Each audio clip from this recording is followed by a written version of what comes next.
Friends, అందరూ బాగుండారా? అందరూ బాగుండాలి, అందులో మనం ఉండాలి.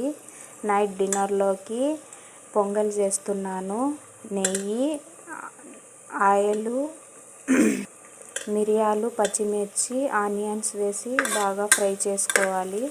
కొద్దిగా అల్లం తురుము వేయాలి. అల్లం పేస్ట్ వేయకూడదు, తురుము వేస్తే స్మెల్ కూడా బాగుంటుంది, టేస్ట్ కూడా సూపర్గా ఉంటుంది. కొద్దిగా కరివేపాకు.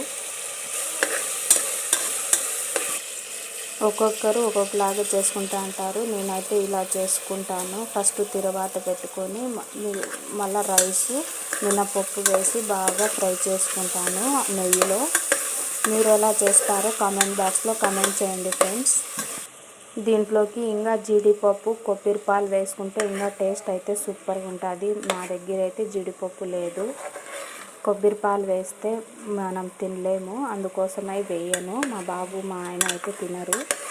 ఇలా చేసుకుంటే టేస్ట్ అయితే సూపర్గా ఉంటుంది. దీంట్లో పచ్చి కొబ్బరి పచ్చడి అయితే ఇంకా టేస్ట్ సూపర్గా ఉంటుంది ఫ్రెండ్స్.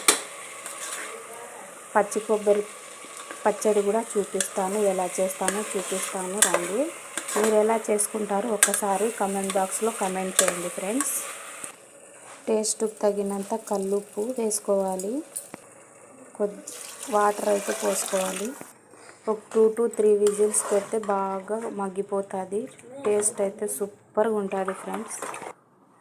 పప్పులు, పచ్చి కొబ్బరి, తెల్లగడ్డ, కొద్దిగా అల్లము, ఆనియన్, పచ్చిమిర్చి, కొద్దిగా రాక్ సాల్ట్, పోపుకు ఆవాలు, జీలకర్ర, కరివేపాకు.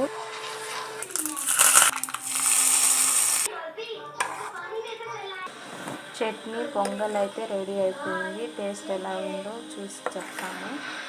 టేస్ట్ అయితే సూపర్గా వచ్చింది ఫ్రెండ్స్. నెయ్యి బాగా వేసి ఫ్రై చేసుకొని చేస్తే సూపర్ టేస్ట్ ఉంటుంది. టేస్ట్ గురించి మా ఫైజాన్ అయితే చెప్తాడు.